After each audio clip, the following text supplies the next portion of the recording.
Welcome to the Parenting in the Digital Age podcast.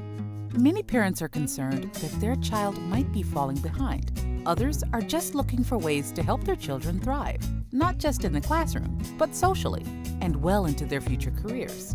Each episode, we explore the challenges facing parents in the modern world, from behavior, education, and nutrition to device and gaming addiction.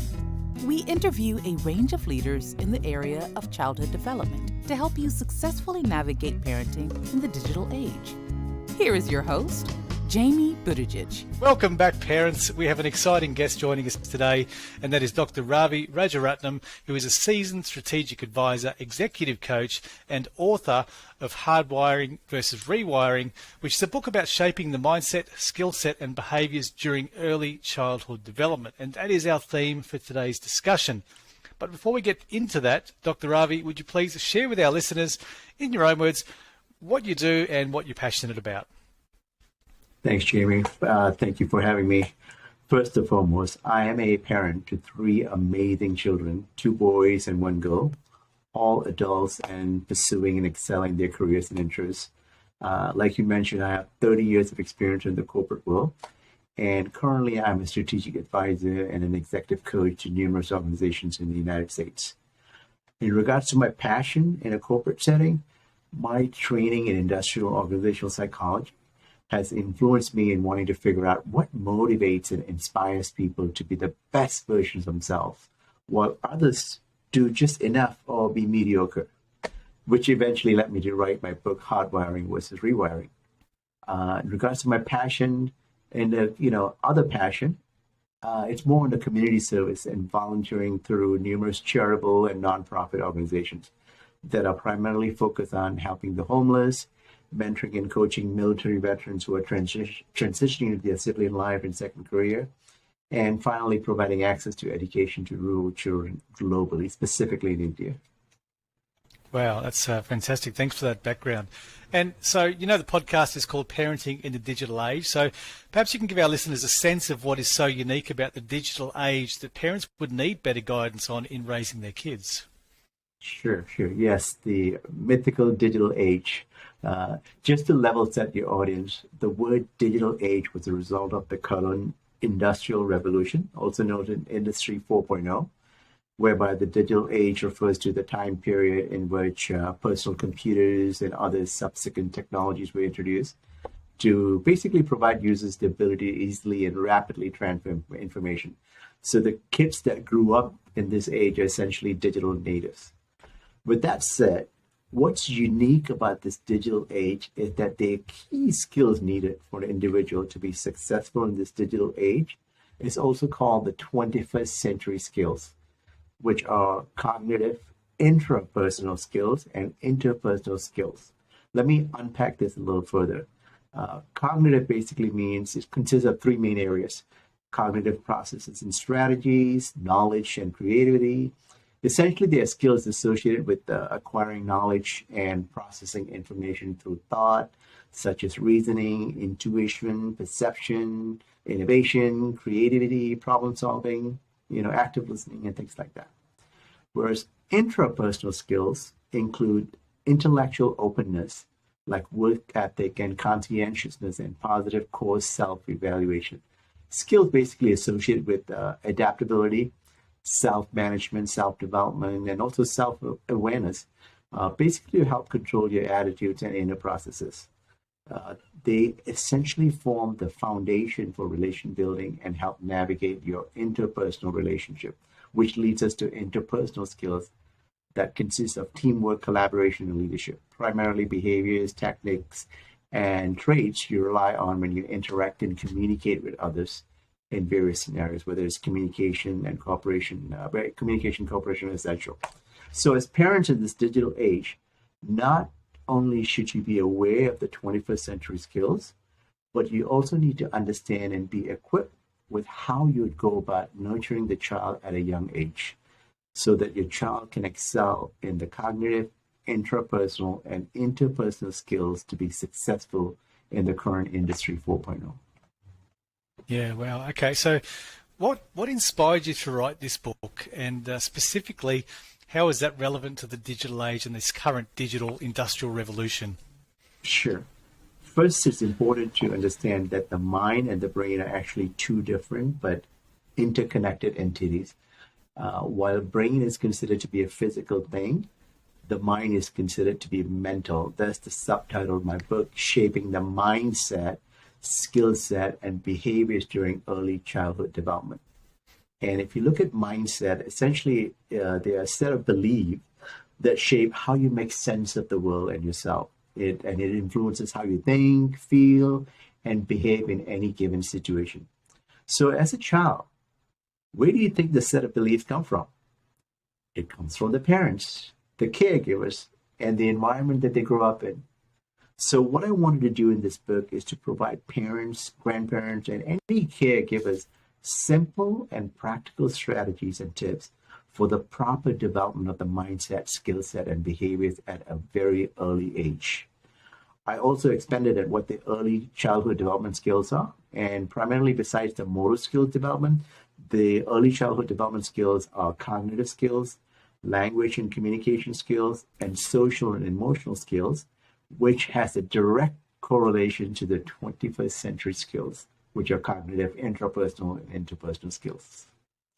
So to answer your question, how is this relevant to the digital age and the current industrial revolution? This is where I get excited on the relevancy. It'll take a little bit of explanation. So here it goes. If you look at a newborn baby, it has all the brain cells they'll have for the rest of their life.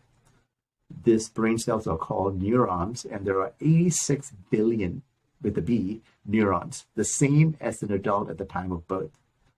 But at birth, this raw materials, neurons, do not have many connection to other neurons. So it's like a blank canvas, still immature and waiting to be hooked up. It's similar to buying a computer, desktop, or a laptop where you need to put programs and productivity software to make it functional. So therefore, a baby's job in the first 3 years is to build lots and lots of connections, which are called synapses. And an important point to note here is that the critical period where a child's brain develops more than it does at any other time in their life is from birth to age 5. It grows to about 80% of the adult size, and by age 3, it is nearly fully grown at over 90% by age 5. Meaning 0 to 5 years is where the brain is at the highest period of neuroplasticity, a period where billions of neurons in the child's brains are connecting and waiting to be hooked up via synapses that are influenced by what they learn from their caregiver and environment. And this is where the set of beliefs are also passed on to the child. Remember my earlier comment about mindset, which is essentially a set of beliefs that shape how you make sense of the world and yourself and influencing how you think, feel, and behave in any given situation. And these beliefs are embedded and resides in our brain as unconscious thoughts, unconscious emotional reactions, and which is also another important point because studies have shown that 95% of who we are in terms of our day-to-day functioning consists of a set of habits, unconscious thoughts, and unconscious emotional reactions. And this is the important part. The majority of these habits and thoughts and emotions are formed during early childhood development stages. So the goal or the relevancy here is to hardwire the right mindset, skill set, and behaviors through the proper development of the cognitive, language and communication, and social and emotional skills during this critical period from 0 to 5 years, as opposed to playing catch up later on and trying to rewire your brain at a late stage.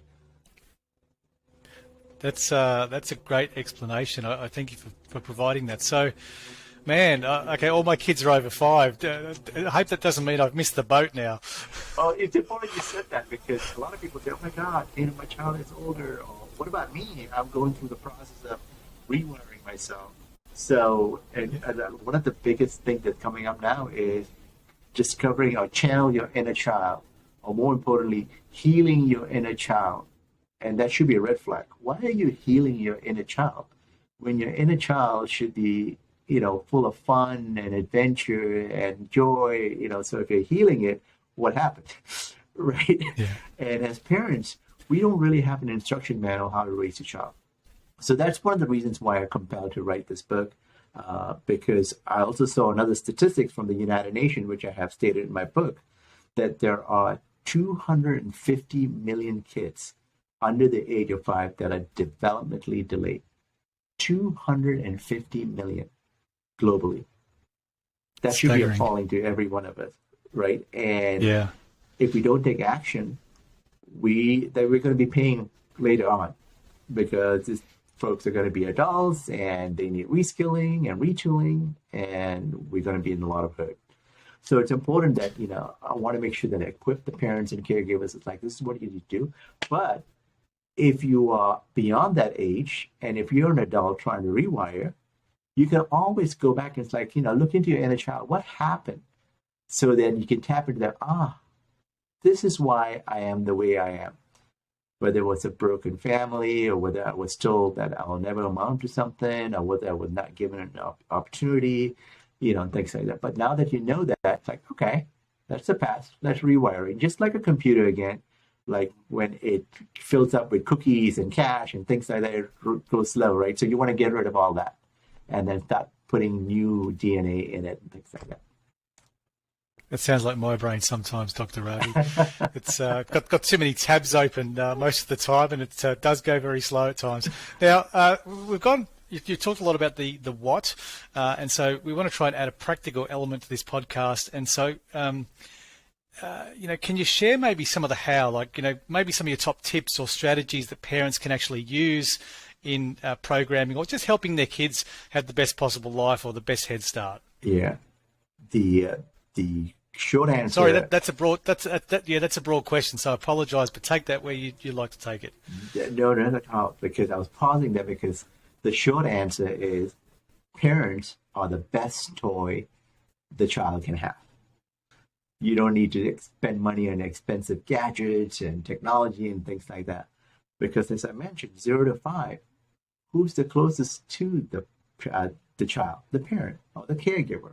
Right. And it's a blank canvas. They're waiting to be hooked up. The neurons are waiting for the connections. Right. So they observe everything, they're like a sponge. Right. So one of the best things the parents could do is proper role modeling. Right. How they interact with others, even how they interact with the child. Are they actually looking at the child, in their face, to the eyes, as opposed to multitasking with watching TV and answering them, or looking at their cell phone or whatever, right? So role modeling is one of the things that are sprinkled throughout the book. And I've also introduced in the book the concepts called the 4 C's, which are basically curiosity, conscientiousness, critical thinking, and compassion. Basically showing parents and giving them tips on how you can teach, practice, and reinforce the 4 C's that could be incorporated into their day-to-day activities and interaction with their child. It's not difficult, but it would require discipline and being constantly conscious of the 4 C's. It's all laid out in the book, but let me give you just a definition of the 4 C's and why it's important. If you look at curiosity, it's basically having a strong desire to learn and know something. And I also strongly believe that curiosity is also a catalyst for innovation, since it sparks the intrinsic motivation to learn and experience and understand the environment and the world. And with the digital age and industry 4.0, change is the only constant. Technology advancement is going on at an exponential speed. So always trying to understand how things are working and innovate and experiment is critical. So curiosity will be the first C. The second C will be conscientiousness. And that includes high level of thoughtfulness, good impulse control, and goal-directed behaviors. And why that's important is because we currently live in a global economy where the workforce consists of people from all over the world, from different cultures and languages and things like that. So you need to be more empathetic and self-aware and group-aware. That's why conscientious is very important. The third C is critical thinking. And I consider critical thinking as the connective tissue, or the silent C, that actually binds the cognitive, the language and communication, and social and emotional skills. Basically allowing them to function holistically and in tune with each other, because the quality of everything that we do is determined by the quality of thinking.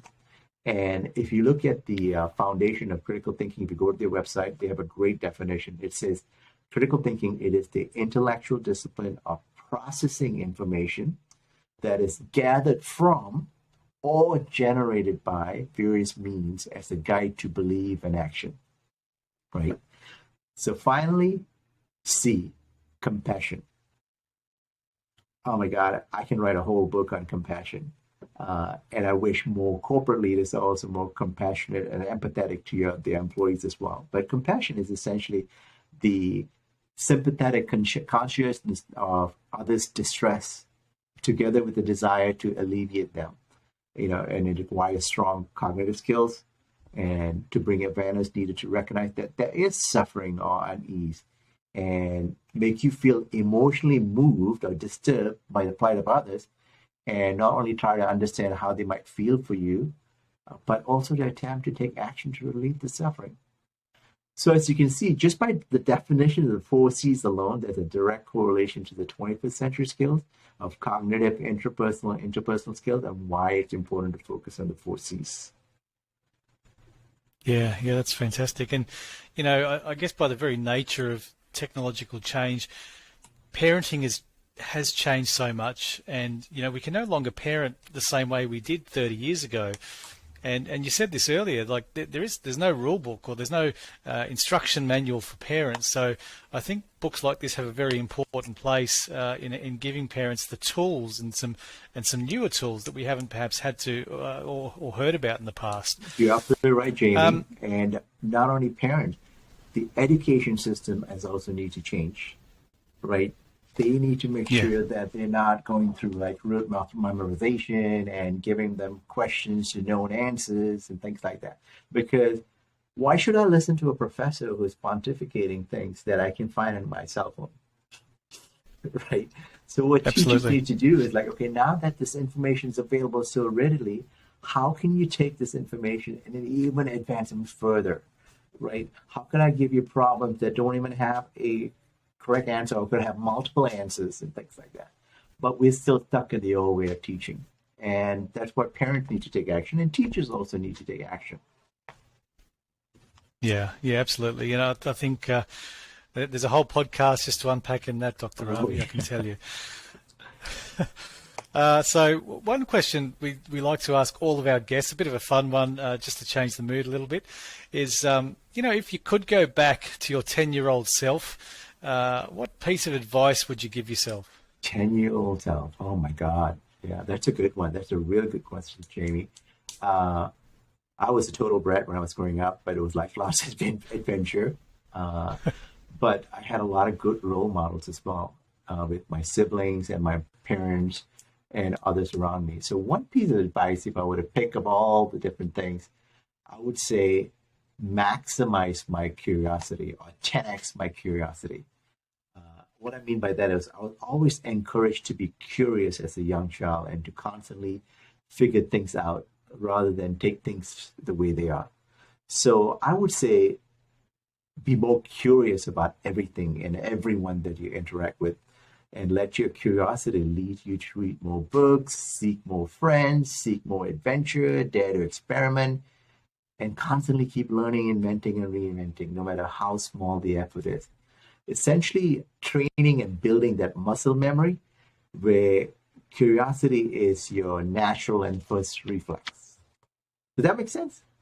Yeah, it makes perfect sense. Yeah, definitely. I'm still trying to nurture my curiosity even today, and I do so through these podcasts also. I learn a lot. I said to my wife earlier today, this is like a mini university degree. We have so many wonderful guests come on and share their knowledge in a condensed form that I'm very grateful for you and your time.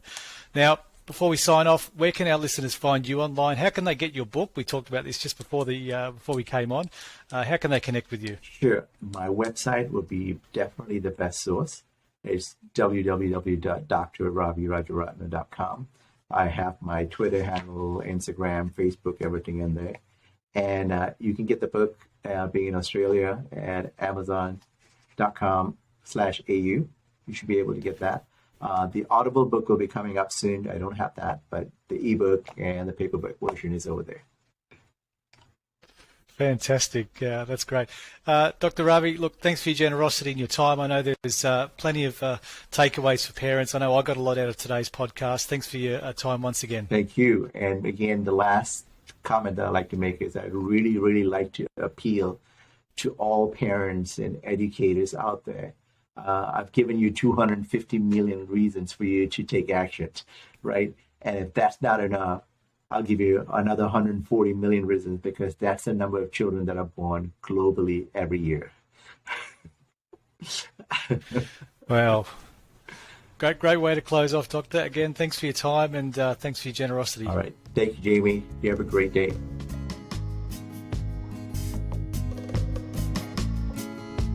If you enjoyed the show, please connect with Jamie on LinkedIn or Instagram. You'll find links in the podcast description. Parenting in the Digital Age is sponsored by Skill Samurai, Coding and STEM Academy for Kids. Skill Samurai offers after-school coding classes and holiday programs to help kids thrive academically and socially while preparing them for the careers of the future. Visit skillsamurai.com.au.